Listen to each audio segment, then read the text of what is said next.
ஆண்டவராகிய இயேசு கிறிஸ்துவின் நாமத்தில் காலை வாழ்த்துக்கள். இன்றைய மன்னா, வேதத்தையும் சாட்சி ஆகமத்தையும் கவனிக்க வேண்டும். ஏசாயா 8:20. கவனிக்க வேண்டும், கவனி என்றெல்லாம் சொல்லி நம்ம பார்த்து வருகிறோம் கடந்த 7 நாட்களாக. இன்றைய நாளில் கூட வேதத்தையும் சாட்சி ஆகமத்தையும் கவனிக்க வேண்டுமா? ஏன் அப்படின்னா, இந்த வார்த்தையின்படியே சொல்லாவிட்டால் அவர்களுக்கு விடியற்காலத்து வெளிச்சம் இல்லை அப்படின்னு பிந்தின பகுதி சொல்லுது. பாருங்கள், அவங்க இந்த வேதத்தையும் ஆகமத்தையும் சாட்சி ஆகமத்தையும் கவனிக்காவிட்டால், இந்த வார்த்தைப்படி சொல்லாவிட்டால் அவர்களுக்கு விடியற்காலத்து வெளிச்சம் இல்லை, எப்போவுமே அவங்களுடைய வாழ்க்கையில் இருள் தான் அப்படின்னு சொல்லி சொல்லப்பட்டிருக்கு. பாருங்கள், இடுக்கண் அடைந்தவர்களாயும், அடுத்த வசனம், பட்டினியாயும் தேசத்தை கடந்து போவார்களாம். யார்?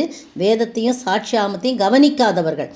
கவனிக்கிறவர்களுக்கு நல்ல விடியற்காலத்து வெளிச்சம் இருக்கும். அவர்களுக்கு எல்லாமே ஆண்டவர் எல்லா காரியத்தையும் வாய்க்க பண்ணுவார். இங்கே பார்த்தீங்கன்னா, இடுக்கண் அடைந்தவர்களாயும் பட்டினியாயும் தேசத்தை கடந்து போவார்கள். அவர்கள் பட்டினியாய் இருக்கும்போதே மூர்க்க வெறி கொண்டு தங்கள் ராஜாவையும் தங்கள் தேவனையும் தூஷிப்பார்கள். அவர்கள் அண்ணாந்து பார்ப்பார்கள், பூமியை நோக்கி பார்ப்பார்கள். ஆனாலும் இதோ இக்கட்டும் அந்தகாரம் இருக்கும், இடுக்கத்தால் இருள் அடைந்து அந்தகாரத்திலே தள்ளுண்டு அலைவார். பார்த்தீங்களா, அவங்களுக்கு விடியற்காலத்து வெளிச்சம் இல்லை. நீங்களும் நானும் அப்படி இருக்கக்கூடாது. கர்த்தருடைய வார்த்தைகளும் வசனங்களையும் கவனித்து பார்த்து அதன்படி நடக்கிறவர்களாக இருக்கணும். 18ஆம் வசனம் பாருங்கள், யாக்கோபு சொல்கிறாங்க, இதோ நானும் கர்த்தர் எனக்கு கொடுத்த பிள்ளைகளும் சீயோன் பர்வதத்திலே வாசமாயிருக்கிற சேனைகளின் கர்த்தராலே இஸ்ரவேலின் அடையாளங்களும் அற்புதங்களாகவும் இருக்கிறோம் என்று சொல்லி நாம் சாட்சி பகரத்தக்கதாக கர்த்தருடைய வார்த்தைகளையும் வேதத்தையும் சாட்சி ஆகமத்தையும் கவனித்து பார்க்க வேண்டும் என்று சொல்லப்பட்டிருக்குது. எஸ்ராவில் பார்த்தீங்கன்னா, அங்கே எஸ்ராவில் எழுதப்பட்டிருக்கு. எஸ்ரா 7:10 பாருங்கள், கர்த்தருடைய வேதத்தை ஆராயவும் அதன்படி செய்யவும் இஸ்ரவேலிலே கட்டளைகளையும் நீதி நியாயங்களையும் உபதேசிக்கவும் எஸ்ரா தன் இருதயத்தை பக்குவப்படுத்தியிருந்தான். பாருங்கள், எஸ்ரா எதில் பக்குவப்படுத்தியிருந்தான்? கர்த்தருடைய வேதத்தை ஆராயவும் அதன்படி செய்யவும் இஸ்ரவேலின் கட்டளைகளின் நீதி நியாயங்களும் உபதேசிக்கவும் எஸ்ரா தன் இருதயத்தை பக்குவப்படுத்தினான். அடுத்த வசனம் பாருங்கள், 11ஆம் வசனம், கர்த்தருடைய கற்பனைகளின் வார்த்தைகளிலும் அவன் இஸ்ரவேலுக்கு கொடுத்த கட்டளைகளிலும் படித்து தேறின வேத பாரகனாகிய எஸ்ரா என்னும் ஆசாரியனுக்கு ராஜாவாகிய அர்த்தசஷ்டா கொடுத்த சன்னதி நகலாவது. பாருங்கள், அவனுக்கு எப்படி என்ன ஓமானமாக அவனை என்ன சொல்லப்பட்டிருக்கு, அவனுக்கு அட்ரஸ் பண்ணியிருக்கு. என்னன்னா, கர்த்தருடைய கற்பனைகளிலும் வார்த்தைகளிலும் அவன் இஸ்ரவேலுக்கு கொடுத்த கட்டளைகளிலும் படித்து தேறின வேத பாரகனாகிய எஸ்ரா. அவன் பேரை என்ன? வேத பாரகனாகிய எஸ்ரான்னு சொல்லி. இப்போ உங்களுக்கும் எனக்கு அப்படி இருக்கா? வேத பாரகன், வேதத்திலே கற்று தேர்ந்தவள், வேதத்தை எப்போவுமே வச்சுருக்கிறவள், வேதத்தை குறித்து எப்போவுமே போதிப்பவள் அப்படின்னு நம்ம பேர் வாங்கணும். அப்படி வாங்கும்போதே நமக்கு விடியற்காலத்து வெளிச்சம் உண்டாகும்.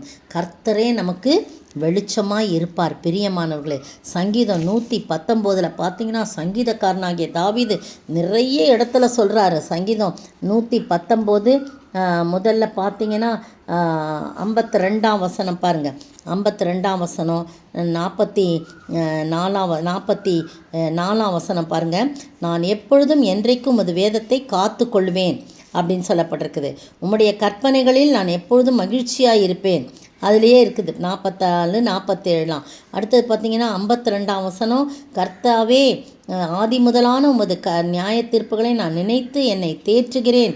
உமது வேதத்தை விட்டு விலகுகிற துன்மார்க்க நிமித்தம் நடுக்கம் என்னை பிடித்தது. அவங்களெல்லாம் பார்க்கும்போது நடுக்கமாக இருக்குது. என்ன இப்படி வீணாக போகிறாங்களே, பயம் இல்லை, இவனுக்கு நடுக்கம், இப்படி இருக்கிறாங்களே அப்படின்னு சொல்லிட்டு அவருக்கு ஒரு ரொம்ப மனது துக்கமாக இருக்குது. 62ஆம் வசனம் பாருங்கள், 119 தான் நான் சொல்கிறேன். உமது நீதியான நியாய தீர்ப்புகள் நிமித்தம் உம்மை துதிக்கும்படி பாதிராத்திலே எழுந்திருப்பேன். உமக்கு பயந்து உமது கட்டளைகளை கை கொள்கிற அனைவருக்கும் நான் தோழன். அப்புறம் நான் 61 உம்முடைய வேதத்தை நான் மறக்கவே இல்லை அப்படின்னு சொல்லி போடப்பட்டிருக்கு. அப்புறம் பார்த்தீங்கன்னா 75ஆம் வசனத்தில், கர்த்தாவே உமது நியாய தீர்ப்புகள் நீதியுள்ளதென்று உம்முடைய உண்மையின்படி என்னை உபத்திரவப்படுத்தினீர் என்று அறிவேன். பாருங்கள், அந்த முந்தின வசனம், நான் உம்முடைய வசனத்திற்கு காத்திருக்கிறபடியால் உமக்கு பயந்தவர்கள் என்னை கண்டு சந்தோஷப்படுவார்கள் என்று சொல்லி வேதத்தை குறித்து அவ்வளவு அருமையாக சொல்லியிருக்கிறத பார்க்குறோம். 120 வசனம் பாருங்கள், உமக்கு பயப்படுகிற பயத்தால் என் உடம்பு சிலிக்கிறது, உமது நியாய தீர்ப்புகளுக்கு பயப்படுகிறேன், நீதியும் நியாயமும் செய்கிறேன் அப்படின்னு சொல்கிறார். அதை தான் இங்கே வந்து நமக்கு இந்த வசனமாக நமக்கு சொல்லப்பட்டிருக்குது இல்லையா? ஏசாயா 8:20 நீதி நியாயங்களை நான் கை கொள்கிறேன். அதனால் வேதத்தை நாம் நேசிக்கும்போது கர்த்தர் நம்மை நேசிப்பார், நம்முடைய வாழ்க்கையில் ஒரு வெளிச்சத்தை உண்டாக்குவார். அந்த வார்த்தையின்படி வாழ ஆண்டவர் தாமே கிருபை செய்வாராக. ஆமேன். கர்த்தர் வசனம் வல்ல சமட்டி கண்மலையையும் நொறுக்கிடுமே, இதய நினைவை வகையாய் அறுக்கும் இருபுறமும் கருக்குள்ளதே. சத்திய வேதம் பக்தரின் கீதம், சுத்தர்கள் போகும் பாதையின் தீபம், உத்தம மார்க்கம் காட்டும் சத்திய வேதம். ஆமாண்டவரே, வானம் அகலும் பூமி அழியும், வேத வசனமே நிலைத்திருக்கும் ஆண்டவரே. உம்முடைய வேதம் எனது செல்வம் என்று சொல்லி சங்கீதக்காரனாகிய தாவீது சொல்கிறார் ஆண்டவரே. உம்முடைய வசனம் வல்ல சம்மட்டி, அது கண்மலையும் நொறுக்கும் ஆண்டவரே. என்னுடைய இருதயத்தின் நினைவுகளை வகையாய் அறுக்கக்கூடியது, இருபுறமும் கருக்குள்ள பட்டயமாயிருக்கிறது ஆண்டவரே. சுத்தர்கள் போகும் பாதையின் தீபமாய் இருக்கிறது ஆண்டவரே. உம்முடைய வேதம், உம்முடைய வார்த்தைகள் ஆண்டவரே. ஸ்தோத்திரம். அப்படியாய் நாங்கள் உம்முடைய வேதத்தின் வசனங்களை ஆண்டவரே நாங்கள் கை கொள்ளவும், அதன் மூலமாக ஆண்டவரே தகப்பனே உம்மை ஸ்தோத்தரிக்கிறோம். நாங்கள் உம்முடைய விடியற்காலத்து வெளிச்சத்திலே நாங்கள் நடக்கவும் நீர் கிருபை செய்ய வேண்டும் என்று கர்த்தரும் மீட்பரும் ராஜாவுமாய் இயேசு கிறிஸ்துவின் விலையேற பெற்ற நாமத்தில் ஜெபிக்கிறேன் பிதாவே. ஆமேன். நேற்றைய பதில்: மரணம் உண்டான பின்பே மரண சாசனம் உறுதிப்படும். எபிரெயர் 9:17.